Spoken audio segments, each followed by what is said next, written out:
Welcome to study class. आज की class में हम संविधान के अंतर्गत इंडियन कॉन्स्टिट्यूशन के अंतर्गत भारत में राज्य पुनर्गठन की पृष्ठभूमि क्या है, background of state reorganisation in India के बारे में चर्चा करेंगे। तो पिछली क्लास में हमने संविधान के अंतर देखा कि जो संवैधानिक प्रावधान किए गए हैं राज्यों के निर्माण से संबंधित, जो संघ और राज्य के क्षेत्र के बारे में जो प्रावधान गए थे संवैधानिक प्रावधान, उसके बारे में हमने चर्चा की थी। आज की क्लास में जो वर्तमान में जो स्टेट दिखाई दे रहे हैं, जो वर्तमान में 28 राज्य 8 केंद्र शासित प्रदेश दिखाई दे रहे हैं, इनका पुनर्गठन किस प्रकार किया गया, इनका गठन किस प्रकार किया गया, तो इनके बारे में, इनके बैकग्राउंड के बारे में आज की क्लास में हम समझेंगे। तो वर्तमान में जो 28 स्टेट 8 केंद्र शासित प्रदेश दिखाई दे रहे हैं, इनका गठन किस प्रकार किया गया, आज की क्लास में हम चर्चा करेंगे। तो सबसे पहले देखेंगे 1947 से 1956 के बीच राज्यों का पुनर्गठन किस प्रकार किया गया, क्या इसके बाद 1956 के बाद किस राज्यों का निर्माण किस प्रकार किया गया, कितने राज्यों का निर्माण किया गया, इसको पढ़ेंगे।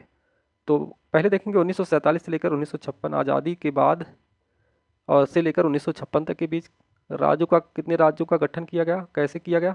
इसके बाद 1956 के बाद राज्यों का गठन किस प्रकार किया गया, इसको देखेंगे। राज्यों के पुनर्गठन से संबंधित पढ़ने से पहले जो भारतीय रियासतें थीं, भारतीय रियासतों का एकीकरण किस प्रकार किया गया, इंटीग्रेशन ऑफ प्रिंसली स्टेट, या जो रियासतें हुआ करती थी, स्वतंत्र रियासतें थीं, उनको भारत में किस प्रकार शामिल किया गया, भारतीय संघ में शामिल किस प्रकार किया गया, इसके बारे में थोड़ा जान लें। भारत जब आज़ाद हुआ, भारत 1947 को आज़ाद हुआ और 18 जुलाई 1947 को क्या किया गया, भारतीय इंडिपेंडेंट एक्ट या इंडिपेंडेंट एक्ट ऑफ 1947 पारित किया गया।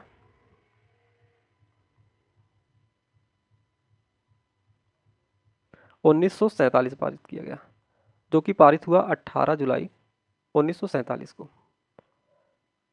और 18 जुलाई 1947 को इंडिपेंडेंट एक्ट पारित हुआ और उसने रियासतों के बारे में जो प्रावधान किया, 3 विकल्प रखा कि यदि रियासत चाहे तो भारत में शामिल हो सकती है। तो रियासतों को 3 विकल्प दिया गया कि चाहे तो रियासत इंडिया या भारत में शामिल हो सकती है। दूसरा विकल्प रखा गया कि या तो पाकिस्तान में शामिल हो सकती है, और तीसरा विकल्प रखा गया रियासतों के लिए, वह इंडिपेंडेंट रह सकती हैं या स्वतंत्र रह सकती हैं। तो 18 जुलाई 1947 को स्वतंत्रता अधिनियम पारित किया गया और रियासतों को 3 विकल्प रखा गया कि या तो भारत में शामिल हो सकती हैं, या तो पाकिस्तान में शामिल जा सकती हैं, और या तो अपना स्वतंत्र अस्तित्व रख सकती हैं या इंडिपेंडेंट रह सकती हैं। तो 1947 के बाद अधिकांश रियासतें, जो कि लगभग 565 के आसपास जो रियासतें थी, सभी रियासतें अपने भौगोलिक सुविधा के अनुसार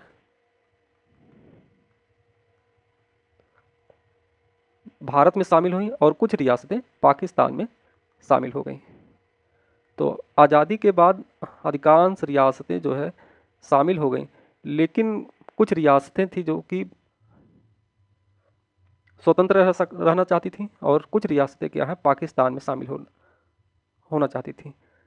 तो और रियासतों के लिए जो एकीकरण के लिए जो कमेटी गठित की गई थी, वह किसके अध्यक्षता में, सरदार पटेल की अध्यक्षता में कमेटी गठित की गई। और इनकी अध्यक्षता में तो कई रियासतें, जो अधिकांश रियासतें क्या होती हैं 1947 के बाद भारत में शामिल हो जाती हैं। लेकिन 3 रियासतें थी, एक रियासत है हैदराबाद, दूसरी है जूनागढ़ और तीसरी है कश्मीर रियासत। यदि मैप में देखा जाए, यहाँ पर है जूनागढ़ रियासत और यहाँ पर है हैदराबाद रियासत और यहाँ पर कश्मीर रियासत है।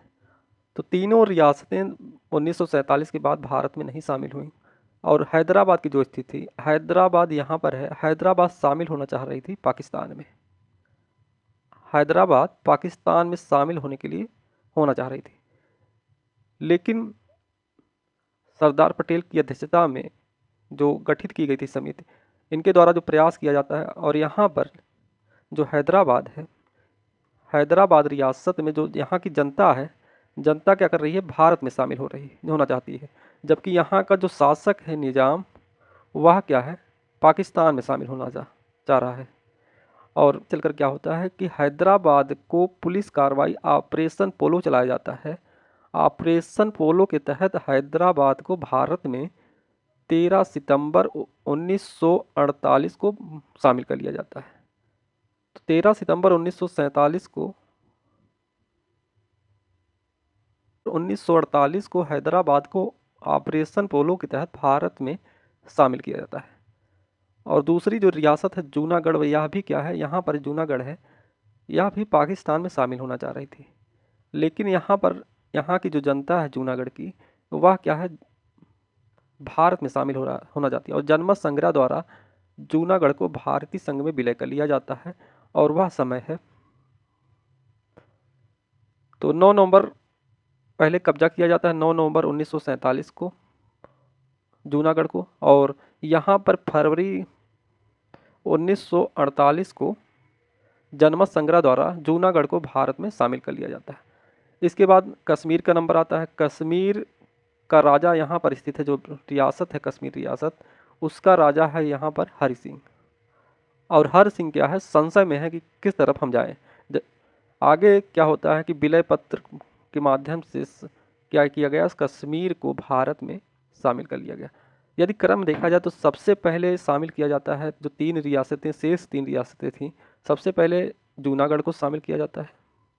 इसके बाद हैदराबाद को ऑपरेशन पोलो के तहत शामिल किया जाता है। इसके बाद कश्मीर को शामिल किया जाता है। तो भारतीय रियासतों का एकीकरण देखा जाए तो अधिकांश रियासतें क्या हुई थी, शामिल हो गई थी 1947 के बाद सरदार पटेल, वल्लभ भाई पटेल की प्रयासों के द्वारा। लेकिन 3 रियासतें थी, हैदराबाद, जूनागढ़ और कश्मीर को क्रमशः ऑपरेशन पोलो, जनमत संग्रह और विलय पत्र के माध्यम से भारत में शामिल किया गया।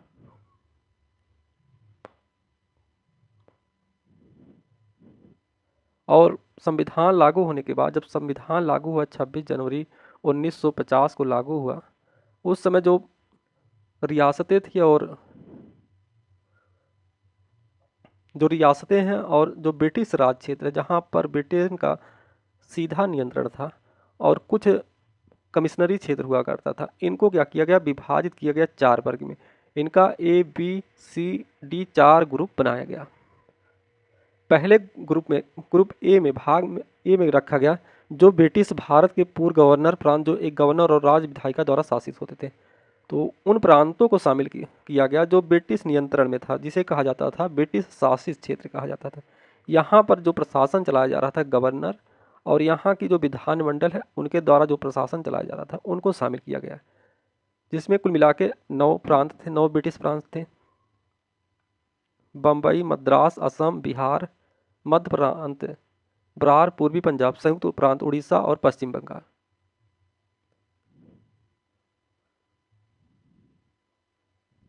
तो मध्य प्रांत और बरार एक ही में था। कुल मिला के 9 ब्रिटिश प्रांत थे।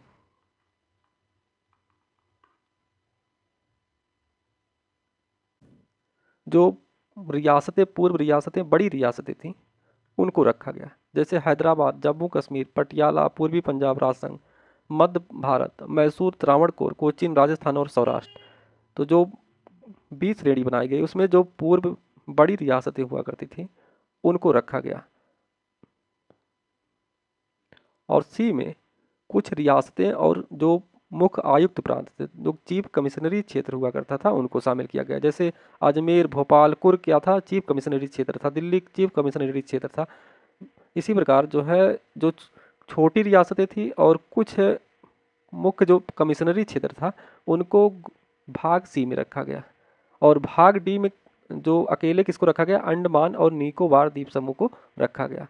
तो इस प्रकार 26 जनवरी 1950 को जो रियासतें थी और ब्रिटिश प्रांत थे, उनकी अलग अलग श्रेणियां बनाई गई, 4 ग्रुप बनाया गया।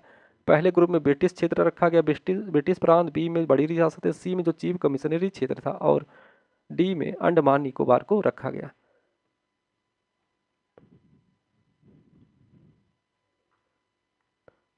तो जो संयुक्त प्रांत, यहाँ पर मध्य सेंट्रल मध्य प्रांत, यहाँ पर मद्रास प्रांत, बम्बई प्रांत आदि को क्या रखा गया, ग्रुप ए में रखा गया। और जो रियासतें थी जैसे हैदराबाद रियासत, जूनागढ़ रियासत, यहाँ पर जम्मू कश्मीर रियासत आदि रियासतों को ग्रुप बी में रखा गया, जो बड़ी रियासतें थी, और जो छोटी रियासतें थी उनको रखा गया। और चीफ कमिश्नरी, जहाँ पर चीफ कमिश्नरी क्षेत्र हुआ करता था, उनको रखा गया ग्रुप सी में रखा गया। और अंडमान निकोबार द्वीप समूह को ग्रुप डी में रखा गया।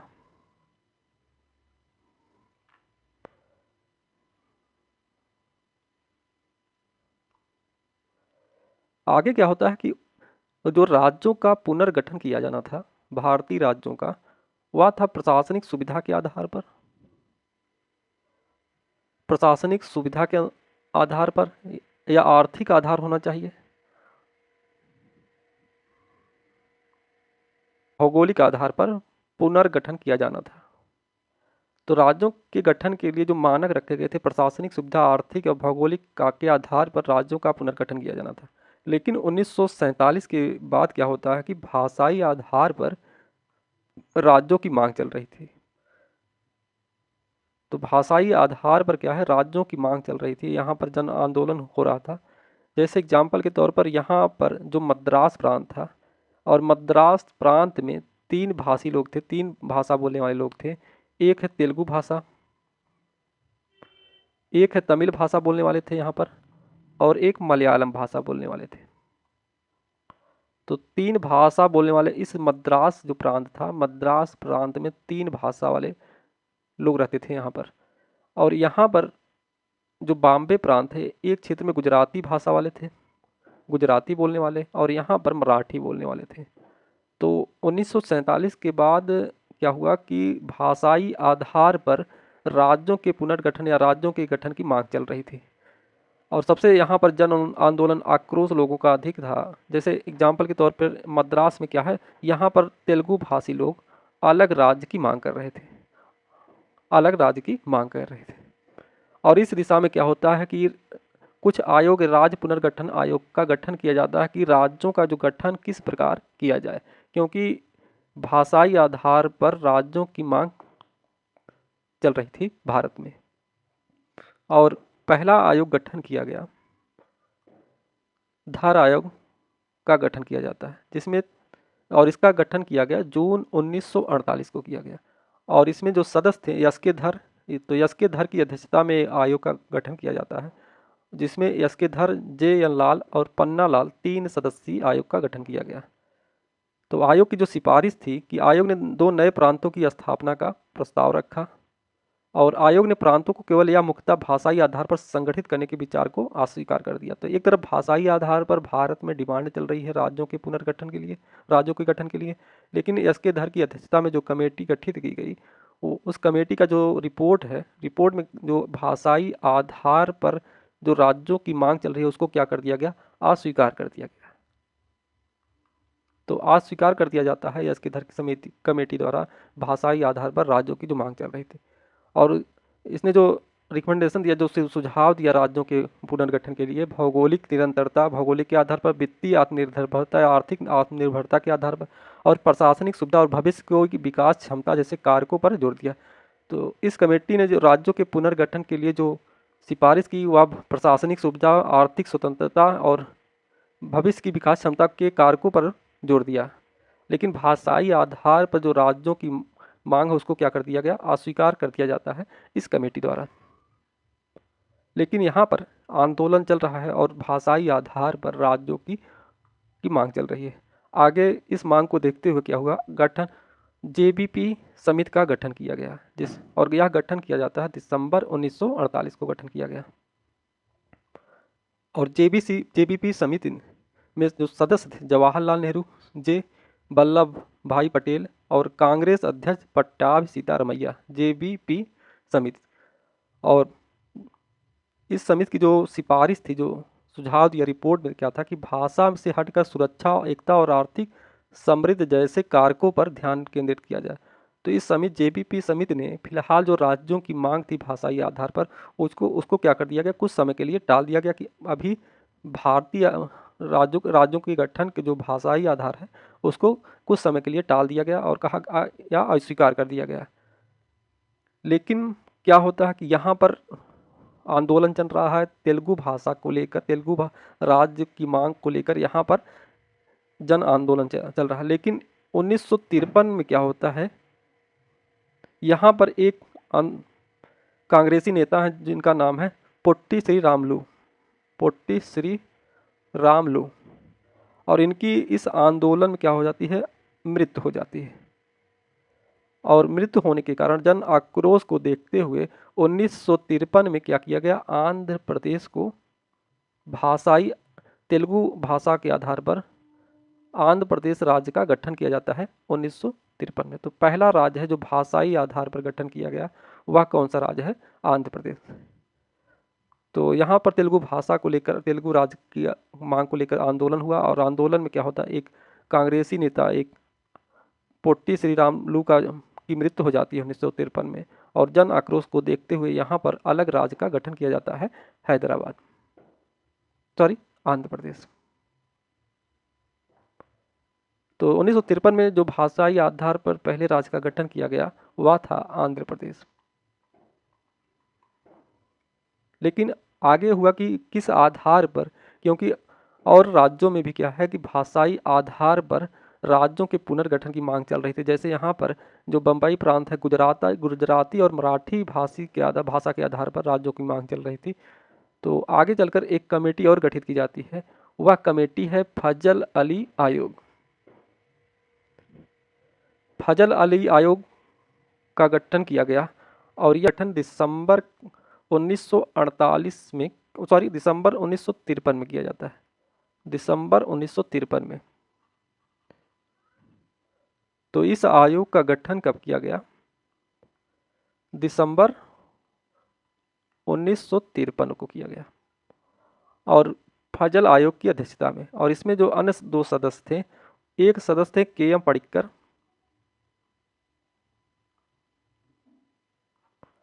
और दूसरे सदस्य थे एच एन कुंजरू।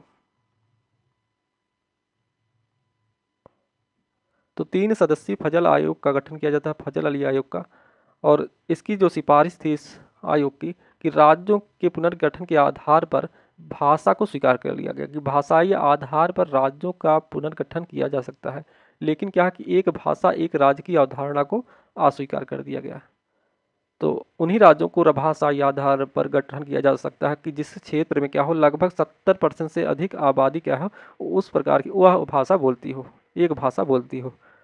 और राज्यों के पुनर्गठन की जो सिफारिश और रखी गई फजल अली कमीशन द्वारा, कि राष्ट्र की एकता को ध्यान और सुरक्षा को ध्यान में रखकर राज्यों का गठन किया जाए, भाषाई और सांस्कृतिक एकरूपता होनी चाहिए, और वित्तीय, आर्थिक और प्रशासनिक सुविधा के अनुसार राज्यों का पुनर्गठन किया जाए। और फजल अली कमीशन ने सिफारिश की जो ABCD ग्रुप बनाया गया था 1900 जब संविधान लागू हुआ, जिसमें राज्यों को विभाजित किया गया था, उसको कहा गया कि इन ABCD ग्रुप को समाप्त करके अब 2 ग्रुप हो, एक में स्टेट हो जिसमें 16 राज्य हों, और क्या हो, एक ग्रुप हो जिसमें 3 केंद्र शासित प्रदेश हों। तो काखा काखो जो ABCD था ग्रुप था, उसको समाप्त कर दिया गया, और 2 ग्रुप बनाया गया जिसमें 16 राज्य और 3 केंद्र शासित प्रदेश की सिफारिश की। फजल अली कमीशन की सिफारिशों के बाद क्या होता है कि भारतीय संविधान में सातवां संविधान संशोधन किया जाता है। और 7वें संविधान संशोधन के द्वारा क्या किया गया, जो यहाँ पर 16 राज्य की मांग की जाती है, लेकिन 7वें संविधान संशोधन के माध्यम से 14 राज्य, यहाँ पर 14 राज्य और 6 केंद्र शासित प्रदेश बनाया जाता है। तो यहाँ पर 14 राज्य और 6 केंद्र शासित प्रदेश बनाया जाता है, लेकिन फजल अली कमीशन की जो सिफारिश थी कि 16 राज्य और 3 केंद्र शासित प्रदेश बनाया जाए। राज्यों में 14 राज्य में आंध्र प्रदेश था, जिनका गठन 1953 में हो गया था भाषाई आधार पर। असम, बिहार, बॉम्बे, जम्मू कश्मीर, केरल, मध्य प्रदेश, मद्रास, मैसूर, उड़ीसा, पंजाब, राजस्थान, उत्तर प्रदेश और पश्चिम बंगाल। केंद्र शासित प्रदेश में अंडमान निकोबार द्वीप समूह था उस समय। दिल्ली, हिमाचल प्रदेश उस समय क्या था, केंद्र शासित प्रदेश था। लक्षद्वीप, मिनिकॉय और अमन द्वीप समूह जो है, तो यह क्या है, केंद्र शासित प्रदेश के रूप में था। पर दमन होना चाहिए, दमन द्वीप समूह। तो कुल मिला के 6 केंद्र शासित प्रदेश थे। तो अब तक हमने देखा 1947 के बाद 1947 से लेकर 1956 के बाद राज्यों की क्या स्थिति थी, किस आधार पर राज्यों का पुनर्गठन किया गया। अब जब 7वां संविधान संशोधन लागू हुआ, इसके बाद 14 राज्य थे और 6 केंद्र शासित प्रदेश थे 7वें संविधान संशोधन के माध्यम से। आगे हम देखेंगे कितने राज्यों का गठन किया गया 1956 के बाद, कितने अलग नए राज्य का गठन किया गया उसको देखेंगे। तो 1956 के बाद जो राज्य बनाए गए, तो हमने देखा कि एक तरफ भाषाई आधार पर राज्यों की मांग चल रही थी और आगे कई कमेटी का गठन किया जाता है, आयोग का गठन किया जाता है। और 1953 में देखा गया कि भाषाई तेलुगु भाषा के आधार पर आंध्र प्रदेश का गठन किया गया 1953 पे। लेकिन यहाँ पर भी क्या हो रहा है कि मुंबई प्रांत में भाषाई आधार पर राज्यों की मांग चल रही है। और यहाँ आगे क्या हुआ कि 1960 में 2 राज्य बनाए जाते हैं, एक महाराष्ट्र और गुजरात को अलग कर दिया जाता है। तो महाराष्ट्र और गुजरात का गठन होता है 1960 में। और आगे 1960 के बाद 1963 में नागालैंड, तो यहाँ पर पूरा असम प्रांत था। असम प्रांत से नागा हिल्स, नागा पहाड़ी,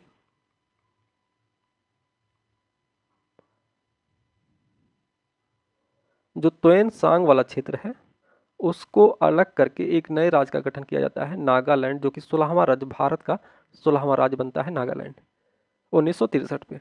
1966 में आते हैं हम, तो 1966 में यहाँ पर है पंजाब, हरियाणा और हिमाचल प्रदेश।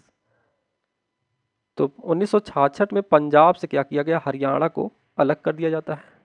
तो पंजाब प्रांत से हरियाणा को अलग कर दिया गया। और कब किया गया, 1966 में, 1966 में अलग कर दिया गया। और आगे चलकर हिमाचल प्रदेश, हमने देखा कि जब 7वां संविधान संशोधन किया गया उसमें हिमाचल प्रदेश को क्या किया गया था, केंद्र शासित प्रदेश के रूप में था। अब क्या किया गया कि पहाड़ी क्षेत्र के आधार पर जो पहाड़ी क्षेत्र था उसको अलग करके एक हिमाचल राज्य का गठन किया जाता है। वह कब किया गया, 1971 में किया गया। तो 1960 में पहले महाराष्ट्र और गुजरात का गठन किया गया। इसके बाद 1963 में नागालैंड, और इसके बाद 1966 में पंजाब, हरियाणा, और आगे चलकर हिमाचल प्रदेश को 1971 में पहाड़ी क्षेत्र के आधार पर अलग करके नए राज्य का गठन किया जाता है। 1971 के बाद क्या होता है, 1972 में हम आते हैं। 1972 में मणिपुर, त्रिपुरा और मेघालय को अलग राज्य बनाया जाता है। तो मणिपुर भारत का 19वां राज्य बनता है, वहीं त्रिपुरा भारत का 20वां राज्य बनता है, और मेघालय 21वां राज्य बनता है। तो मेघालय की बात की जाए, मेघालय क्या था कि 1969 तक एक स्वायत्त राज्य था। 1972 में क्या किया गया, इसको पूर्ण राज्य का दर्जा दिया जाता है मेघालय को। 1972 के बाद जब हम आते हैं 1975 में, देखा जाए तो जो सिक्किम क्या था, पहले भारत का अंग नहीं था, उसको 35वें संविधान संशोधन के द्वारा क्या किया गया, भारत में शामिल किया जाता है, और 36वें संविधान संशोधन के माध्यम से पूर्ण राज्य का दर्जा दिया जाता है। और यह 1975 में भारत का 22वां राज्य सिक्किम बना। अब हम 1987 में आते हैं। 1987 में क्या हुआ, मिजोरम, अरुणाचल प्रदेश और गोवा राज्य की स्थापना होती है। तो मिजोरम, अरुणाचल प्रदेश को भारत का क्रमशः मिजोरम, अरुणाचल प्रदेश और गोवा, गोवा क्या था, पुर्तगालियों के अधीन था। इसके बाद क्या हुआ, पुर्तगालियों से इसको छीना गया।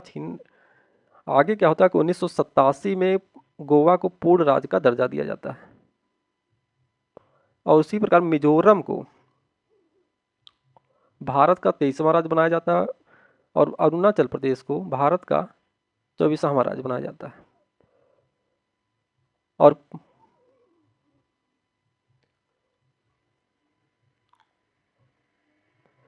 2000 में आते हैं। सन 2000 में छत्तीसगढ़, उत्तराखंड और झारखंड की स्थापना की जाती है। उत्तराखंड में से क्या हुआ कि उत्तर प्रदेश को एक विभाजित करके जो पहाड़ी क्षेत्र है एक उत्तराखंड राज्य बनाया जाता है। तो छत्तीसगढ़ को 1 नवंबर 2000 को नए राज्य का बनाया जाता है। वहीं उत्तराखंड को 9 नवंबर को, आपकी जबकि झारखंड को 15 नवंबर को नए राज्य बनाया जाता है। यह 2000 ईस्वी में किया गया।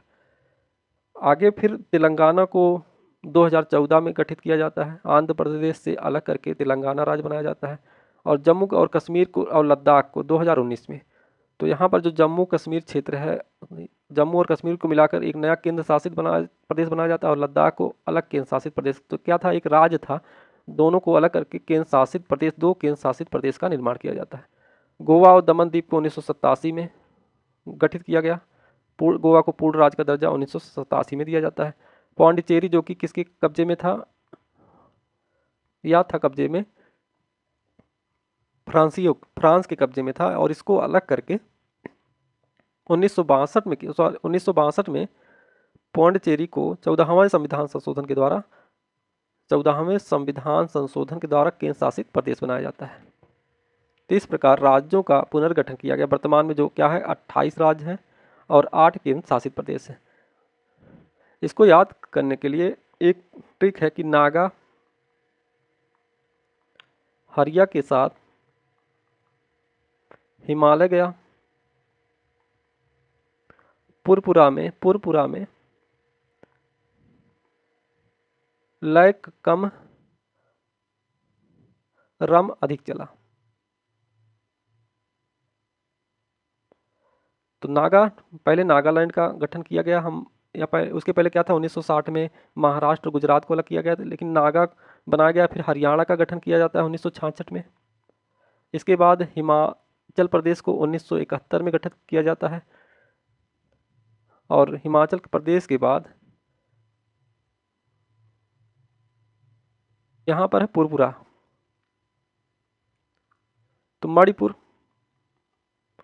मणिपुर का गठन किया जाता है। फिर त्रिपुरा का गठन किया जाता है। तो इसका गठन किया गया 1972 में किया गया। आगे पुरपुरा में लय, इसके बाद 1972 में मेघालय का गठन किया गया। कम का मतलब हुआ सिक्किम को 22वां राज्य बनाया जाता है 1975 में।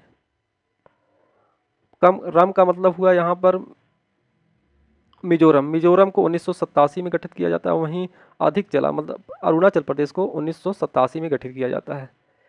तो यहाँ पर यह क्रम यदि पूछा जाए तो इस ट्रिक को याद रख के हम इसका क्रम याद रख सकते हैं। उसी प्रकार जो आगे राज्यों का गठन किया गया, इसका ट्रिक है वाली छत से उतरकर झार।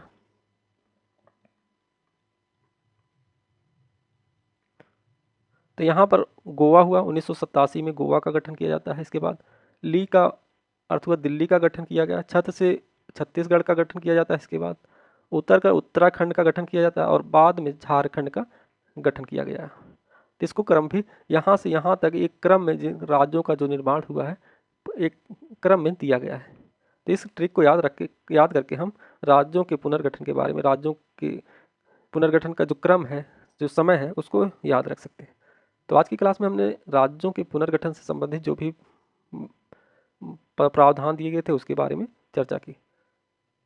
तो आज की क्लास बस यही समाप्त करते हैं। धन्यवाद।